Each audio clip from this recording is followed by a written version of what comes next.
I could probably count the amount of times that it's gone to like even game 5. Game 5 on one hand. Yeah. Like, It's not a common occurrence. Yeah, most of the time grand finals are complete blowouts in one direction or another. And but I'll tell you what, though, those few times that it has happened have easily been the craziest matches. I think there's just something wrong with our tournament seating and like how people are matched up, because we have players who can go toe-to-toe, and they're like... They're just not matched up. Yeah, and they're really evenly matched, but they get matched up in like the weirdest places, like right at the start or like... Dylan was explaining this to me earlier. Let's see how much I remembered. None of it, by the way. Okay. But the way it works is that only like the first seven are actually like physically seated. Right. And they're put on opposite ends, so that way, theoretically, the best ones get to the end. Right. We have the most entertaining matches. But I feel like that's never the case. The problem is, though, if you have somebody who is, I don't know, really good, and they weren't in the top 7 the first time, or maybe they're new, they're just going to get stuck. They're going to get stuck fighting the best players at the start. So they're taking each other out early. Yeah, and not seeding everyone is a problem, but I can understand why they don't, because you can't. That's a lot of extra work. You can't seed 20 to 30 people every 2 weeks. Yeah. I mean, you can't.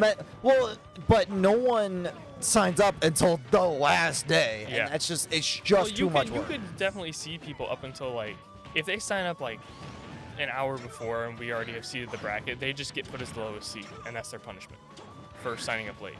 That's fine.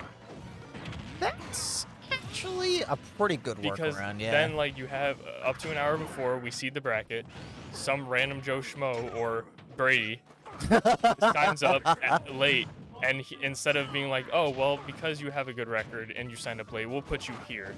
No, you're going to be playing the 1 seed first because you signed up late. Too bad. So sign up early next time. Yeah, because, I mean, like, technically, like, because as far as I know, I think it's the higher number. Mike all the way up here. The higher number is, I think, the better one. Dylan got a nice back air there. He's got a chance to take this game early. Let's see if he can do it. Here comes the counter. Yep. That has got to be the most times. This match has got to be the most times I've seen that move ever land, like ever. Dylan's put a lot of faith into a move that's very unfaithful. Neckbreaker. And the first match. That's a snap neck. In the losers bracket at the start, because they'll never match the top player, but they might win in losers. Yeah. But they'll always be in losers because they're always playing the best players first, which sucks. It's a just endless cycle. When I played my first match ever in Thunderstrike, it was against Ethan. And basically, after that match, I just played the best players in first round over and over and over again. And only after I had started winning consistently in losers, at least one match, is when I finally started getting different people. Dylan, one stock down 15 seconds into the match. Yeah, Dylan's not even letting me finish my explanation. Just drive a little bit longer. Holy crap. Dylan, you want to last a little longer? That way we can describe things more? Don't harass. Don't harass them. Wow, I didn't know that was a thing. What? The suicide like that. I didn't know that was a thing. For who? Incineroar. Yeah. Huh. I'd never seen anyone do it. Yeah, I just found out that it spiked today. When I saw him, I think it was like on Pokemon Stadium, and I saw Incineroar dive up, and then literally he connected to the ledge, but literally spiked. He was at 19%. He really tried to finish him off. Yeah. Here's the thing, we've seen this. Actually, I've seen. Dylan very rarely gets to finals. So this is really good.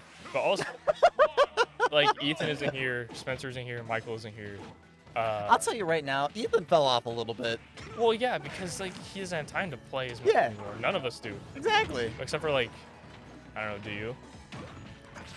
Listen, man, I've been trying to, but it's like, I still gotta finish Cult of the Lamb. I still gotta finish Tears of the Kingdom. Yeah, I heard I still gotta finish the end game of Pikmin 4. It's like I got so much stuff. I heard the Cult of the Lamb excuse from Carl.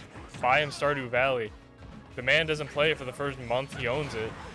because he's playing Cult of the Lamb, and I'm like, oh, I guess he probably wouldn't like Stardew anyway. It's fine. And now he's like, It's all he plays. yeah, he's like almost ahead of me now, and I've had my save for a while. I play it on and off, just like every so often, a little bit at a time. And Carl almost has me passed now.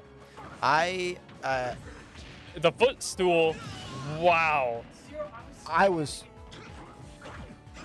fully expecting a wall jump. I'm Jeez. baffled right now. Okay, well there we go. Still got a lot of ground to make up though. A lot of ground to cover. I don't think he's gonna be able to cover it. He ain't in the landscaping He's at business. Let me tell you that 60%. much. And this is hard to watch. Useless wall jump followed by up mash. You know, you kind of sounded like for a second the narrator from Battle Block Leader. I feel like there's a moment where he's like, oh boy, that's unfortunate. He was mad. Oh, he was real. He was He was mad.